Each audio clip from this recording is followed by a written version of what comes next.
What is up, my ducks and drakes? Welcome to the Crawdad Lake. Today I'm reading a one-shot just for this week. We'll continue with our story next week. It is called Fake Love, and I'm the one that wrote it. Deceit is feeling out of place. Everyone has their passions, and everyone gets time together. But he's kind of left in the dust. He wonders if the sides even think of him as important. Finally, the day is over, Virgil said with a growl.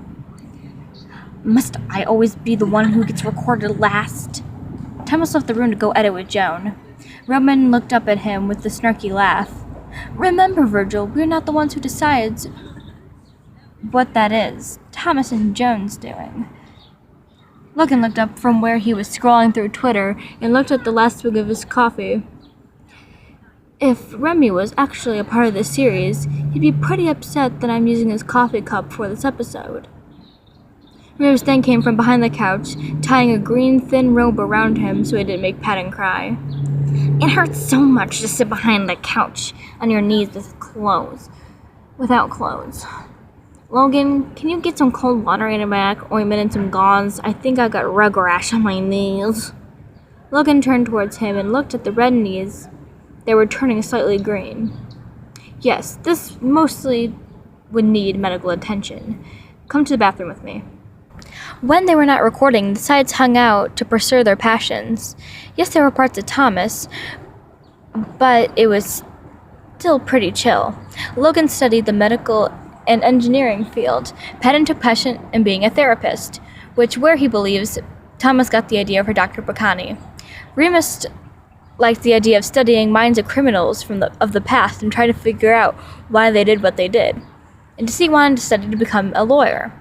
Roman still wanted to act, even off camera, which is not much of a surprise to anyone.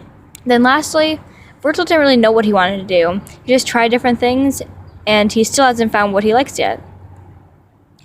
I am so glad I didn't have to show my head in that, Deceit said, quite irritated. If anyone has to see my head, the world would shatter.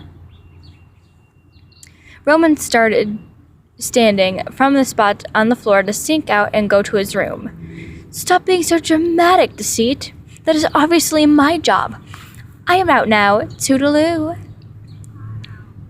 Sometimes I wish I was incorporated a little bit more into these videos. I was only in 2 of them in the main series, Deceit complained. I was only in 1, Rattles, Remus responded to Deceit, shouting from the bathroom down the hall. It was followed by a scream of pain when Logan was using some cream to clean the wound. Well, I am quite bored, and I have stacks of papers to complete, so I am out of here, guys. See you later. Deceit then vanished like vapor into the air. After all, that was left was Virgil and Patton. Patton was taking notes from today's performance so he could get better for next time. Virgil was still sitting on top of the couch. He had his headphones in and was scrolling through Tumblr when Patton poked him in the shoulder. How you doing, kiddo? Patton said below Virgil, settling into part of the couch that was meant to be sat on, and he patted the cushion next to him, gesturing for Virgil to sit down. Are you trying to get me to talk for practice? He slid down to the couch seat. If so, it's working. Patton gave us a soft smile. I honestly wanted to know how you're doing, kiddo. Virgil tilted his head back, cracking his head in the process. Whatever. You think the sides want to watch a movie without the plots of betrayal, hurt, and depression? Patton looked at his phone to show the time was 9:08. I don't see the harm in that. Instead of sitting in the living room, Patton and Virgil went to Roman's room to ask if they could use his room for the movie night. Of course! Any time is Disney movie time when Roman is in the house. Just then, Logan walked in. You do realize that we just finished a movie with Thomas, correct? It would be simply foolish to watch another one when one flick should be just fine. Roman groaned. Well, maybe we want to relax after a film shoot to mentally prepare ourselves for the next project. We don't always have to be working, Logan. Just then, Deceit walks in with Remus following close behind with gauze wrapped around his knees. I would love to watch The Lion King, Deceit said while he was looking at his nails as if the gloves were not covering them. No, we should watch Pirates of the Caribbean, Remus shouted back. Roman then decided to compromise. Why don't we put a movie that we want into a bucket or hat, like in today's episode, and that is how we will pick the movie. Virgil rolled his eyes with a sigh. You're going to rig it again. Roman responded with offended princey noises. I cheated because that was in the script for the episode, and it told me to. I'd have cheated if I wasn't told to. Virgil shrugged it off as they all sat down around the TV like they usually do after a video shoot and got out the bucket. They all got a slip of paper and pencil, all except for Logan, who didn't care what movie we watched. Everyone took a couple of seconds to write movie titles on the pieces of paper before folding the sheet in half and putting it into the bucket. Deceit put in Lion King, Remus put in Pirates of the Caribbean, Pedden put in Snow White, Roman put in Mulan, and Virgil put in Tangled. All right, here we go, Logan said, reaching his hand into the bucket. He used his hand for a couple seconds to mix up the votes as everyone stared intensely at the bucket. Logan slowly pulled out the piece of paper out of the bucket as everyone's stomach tightened. The movie we are watching tonight is... Logan was cut off as Roman used his hands to create a drum roll with his knees, and everyone followed. Mulan. Everyone turned towards Roman as he gave a gasp of surprised joy. No one was convinced it was a fair vote, even though Logan was the one who drew the name. Cheat or not, everyone was pretty okay with watching Mulan. The movie was going along swell. Roman and Remus were singing and reenacting the songs. Pedden had fallen asleep on a drowsy Virgil, and Logan was reading a book. Everyone seemed to be having a great time, except for Deceit. He was staring at his hands most of the time, not even looking at the television or focusing on work or social media. He was just looking at his hands. He took the time to think to himself, but being Deceit, he never really did in a positive light. They really seemed to be pissed at me when I snapped at Roman for taking my hat to pull names. What if they really don't like me? What if they really think I'm the bad guy just because I play one? He started to mumble a little from the thoughts coming from his twisted brain. What if they hated having me around but just pretended to me so I continue with the series? What if... The snake was abruptly ripped from his thoughts. Deceit, are you all right? Logan said worryingly as he leaned in to look at Deceit's eyes. I am fine, Deceit snapped and put his head in his hands he wore before sitting up and using the table beside him as he stood himself up. It's about time I go anyway. Everyone, excluding Pedden, looked up in concern flashing through their eyes. The movie's only halfway finished, Slithers. You sure you don't want to stay and chill? Remus said, putting down the Morning Star from the fight he was having with Roman during the song that was playing. Remus, I am sure. I am just gonna go to my room and go to bed. I cannot watch this anymore. And before anyone could say a word, Deceit turned and walked out the door, without looking back. Virgil tried to lift Pedden off his lap without waking him so he could go use the bathroom, but there was a little too much hassle. Morning, Virgil, Pedden mumbled to him. Virgil snickered. It's 10 at night, Dad. Pedden gave a confused look, and then let it drop. He looked around at the movie night and smiled. The smile finally fell immediately as he saw one of his children was not present. Virgil? Pedden moaned as he looked up to the dark tree. Where's Deceit? He just left to go to bed, that's all. I need to go to the bathroom. Pedden held on to Virgil with a lazy, relaxed smile speeding across his wrinkled face. You can use the bathroom. I can go check on Deceit. Virgil's face was flooded with concern. Deceit's not going to hurt me, kiddo. Virgil looked up with a chuckle.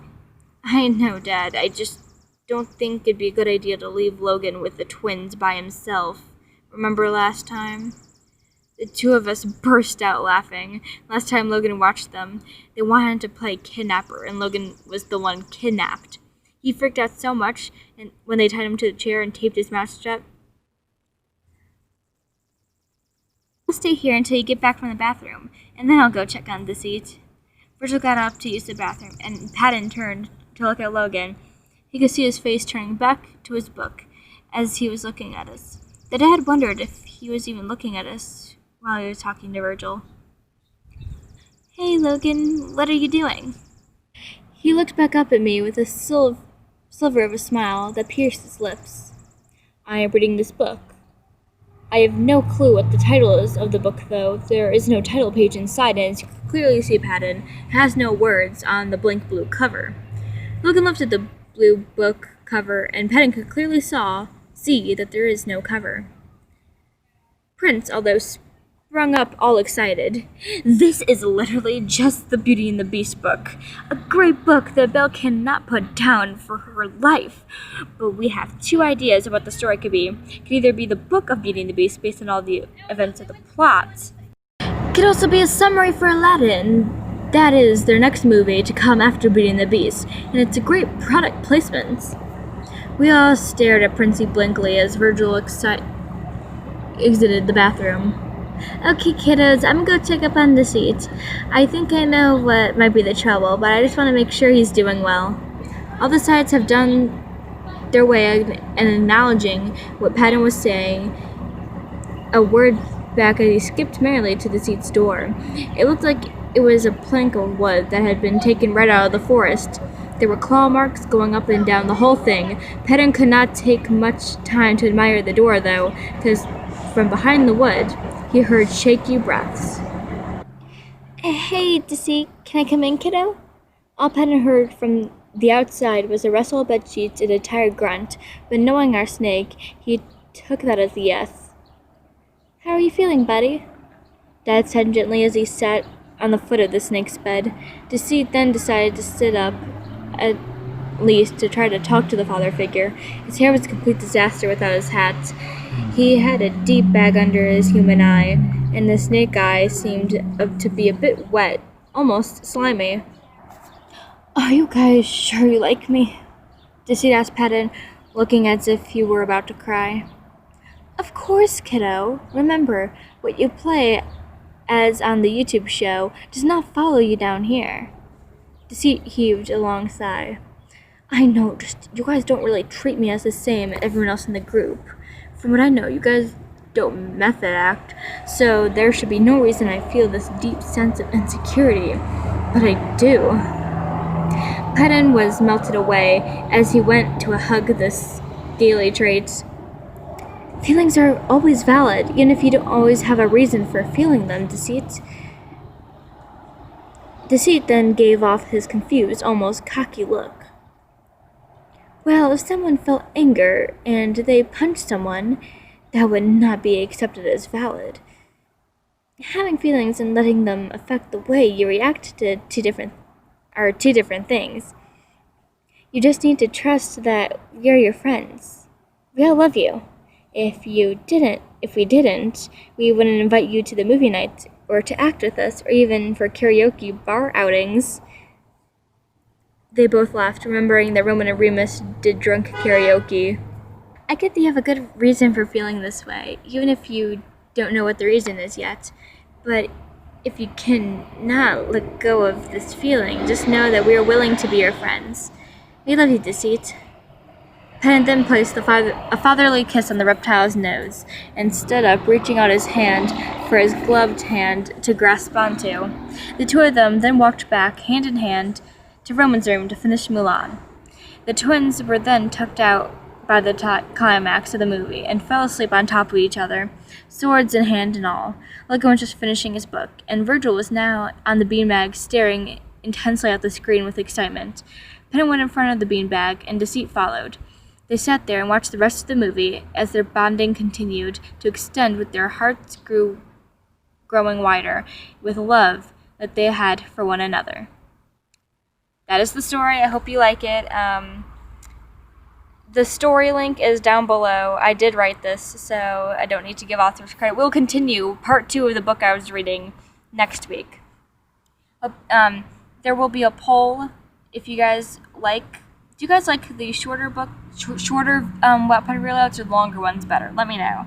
And like always, do your best.